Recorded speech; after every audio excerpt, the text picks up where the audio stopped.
Hi, welcome to Governance Bites. I'm Mark Banicevich, and today it is my absolute pleasure again to spend more time with Dr Denis Mowbray. Denis, thank you very much again for your time. Mark, absolute pleasure. Enjoyed the first time. Oh, thank you.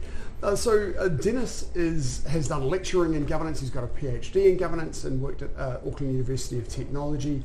He is the president and chair of Governance New Zealand. He's on the, or has been on the board of Gymnastics New Zealand and is on the board of some of the international gymnastics bodies. He's been on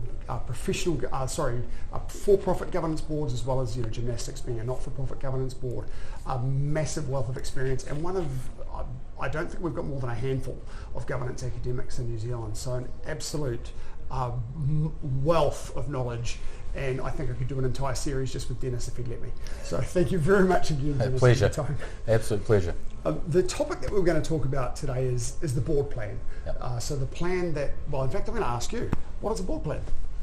Well, it's a rare creature in most boards, I'd have to say, and so a board plan is really no different to any other meeting plan that you would have, except for possibly one or two major things. And so that it's a plan for the board. It lays out when their meetings are, dates are taking that they're being held on, any visitors that may attend, and then it lays out across different areas, so fiduciary duties, reporting, strategy, risk, and it highlights in the various reporting periods when major events are going to occur. So, for example, annual financial accounts. So in most organisations they will have to meet with the auditor, or the audit and risk committee will meet with the auditor. They will do some reporting, and you'll work your way towards finalisation of your annual accounts. For the board, that's a really important piece of work. And so understanding when certain elements are going to be brought to the board. So, for example, January 24th, Audit and Risk Committee is meeting with the auditors externally, report to the board, and so on and so forth, until you get through to the end of the period, whatever it might happen to be, and there's a note in the plan that says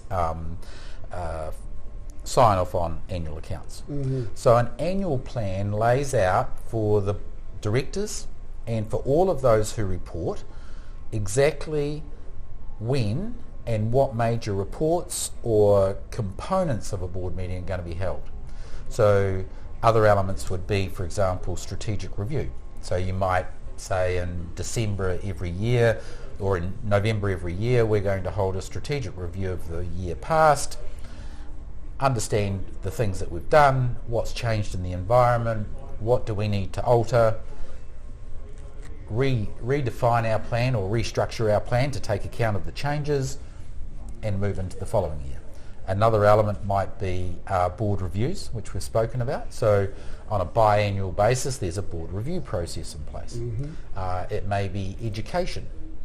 So you may have two meetings or one meeting every year where you bring in an expert from outside and you spend a couple of hours with an expert who takes you through all of the things that are impacting an area of interest for your board.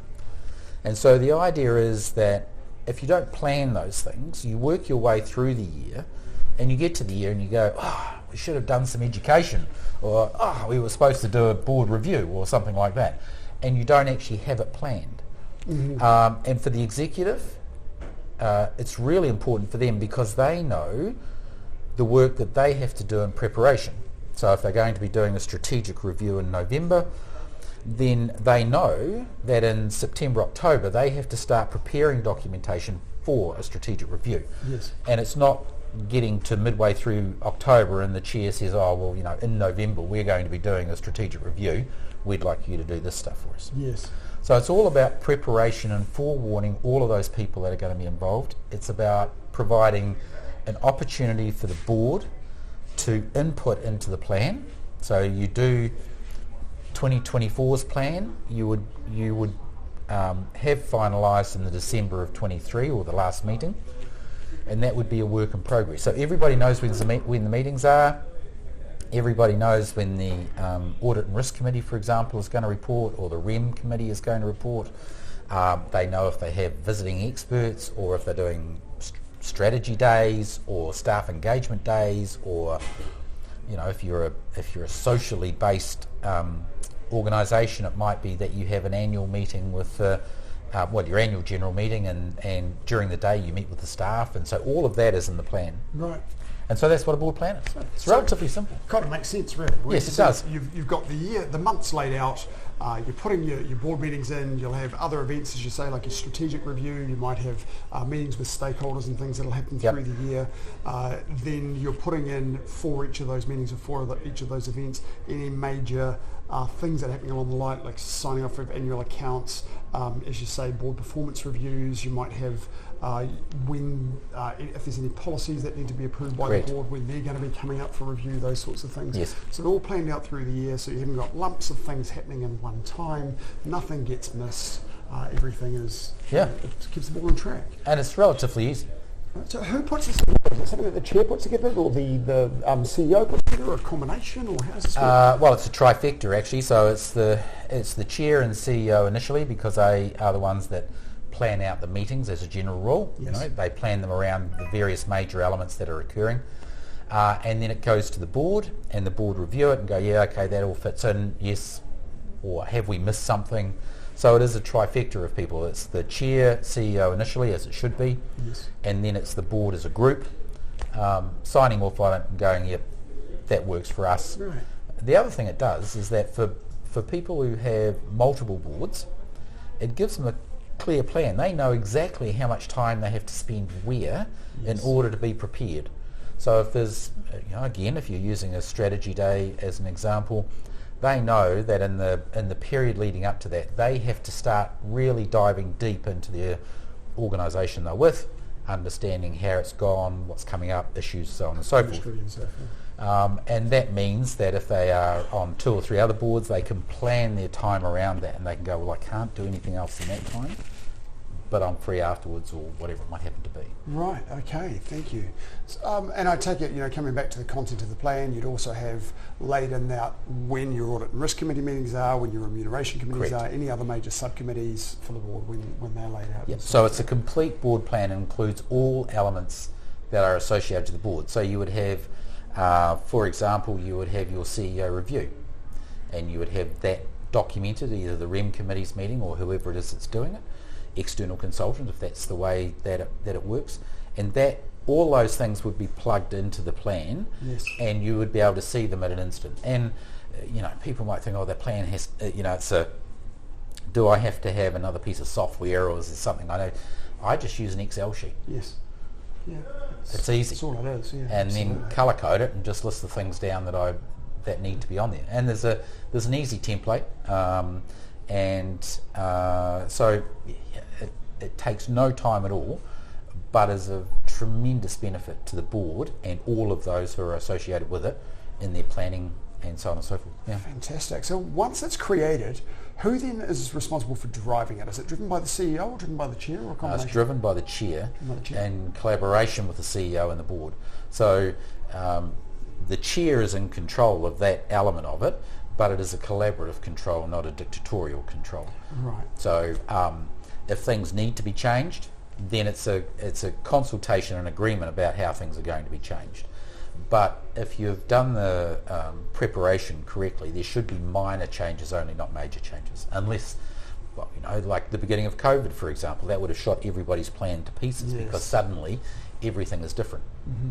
And so that's why a plan is really important, because then in those situations you can sit down and go, okay, this is throwing us, but these elements in our board plan, or these things we have to do, can't be ignored.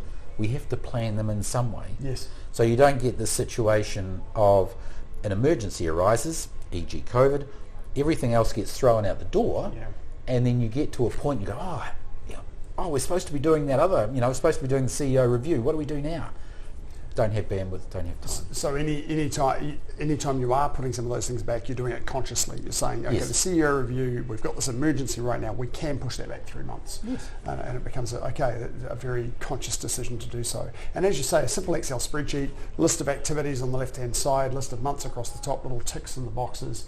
We come to our July meeting, we look down the list, what are the ticks that we have to cover off this time? They go into the agenda for your board meeting, you're away. Yeah, and paper preparation is a lot easier as well. Everybody knows that in July we're going to be receiving a report from the REM committee, and we're going to be receiving a report from our risk and audit committee, or our audit and risk committee. And so those are two major pieces of work that have to be done. Yes. So the committees know that they have to report in, and they know that the papers have to be out sort of 7 to 10 days before, depending on the thickness of the papers. Yes. So that also tells them what their reporting timeline is and when their meetings are. So for example, one organisation I was chair of, we used to have our audit and risk committee was in the week before the board meeting. You've experienced that as well. So everything was up to date and could be reported at the time. Yes, right. Okay, that creates a really cohesive plan. Yep. Makes it, the chair would then be in a position to be on top of, say, for example, calling the chair of the audit and risk committee and saying, you've got a report due next month. Yep. Do you need any help? Is everything under control? Yep.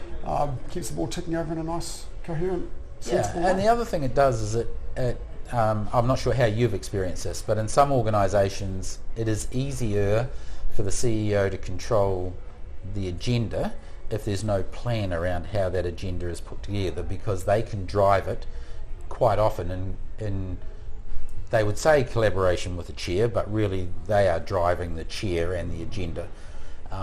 And I'm sure that some of your listeners would have experienced a situation where the CEO structures the agenda to suit their requirements rather than necessarily suit the board's desire to understand what's happening in the business and to be fully informed about what's happening. So again, a plan structures that, and it's very difficult for the CEO to find a place to hide in those sorts of things. Right, absolutely. And as a director, if you're letting that happen, you should be speaking out.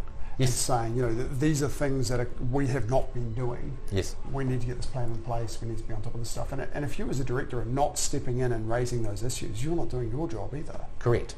And so again, it gives you an opportunity to see, for example, when not every board will have all of their executive attend all the time. Mm-hmm. But once or twice a year, you should have your senior executive team, senior leadership team, join your board meetings so that you can engage with them, because theoretically they are your future leader. Somewhere in there should be your future leader. And if the board doesn't understand the skills, experience, all of those things that are available to them, they're not necessarily going to be making decisions in a fully informed way, because it's only the CEO's view that they will be receiving. Absolutely. So really important that the board engages with the whole senior leadership team, not just the CEO and occasionally the others. Okay, well, that's great. Thank you very much. Absolute pleasure. I'm going to ask you one more question, Sure. A bit of a general question, and you might have to think a fair way back for this. Okay. What's the best advice that you've received about governance? The best advice Given the I've length of received. your career in governance, it might be a while back. Okay, so the best advice I probably have received and would pass on is don't let your ego get the better of you around the board table. So we may think we're highly experienced and knowledgeable and have all the answers. The reality is we are slightly knowledgeable, have most of the answers, and some of those are wrong. So be prepared to listen more than you talk. Right. But talk at the right times. Awesome. Denis, again, thank you so much. Pleasure, Mark. Really Absolute pleasure. and I'll look forward to seeing you next episode.